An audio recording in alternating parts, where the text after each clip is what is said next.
Tapos tong battle na to, may liham ako para sa'yo.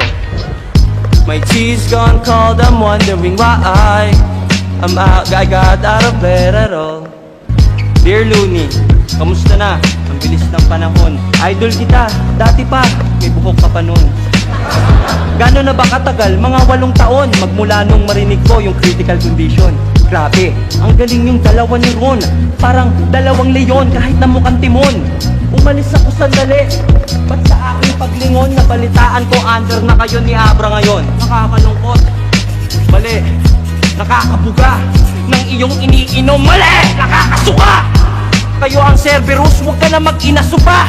Dating hari, nakikitulog na lamang sa sofa. Ano ba kasi mga pinagagawa mo?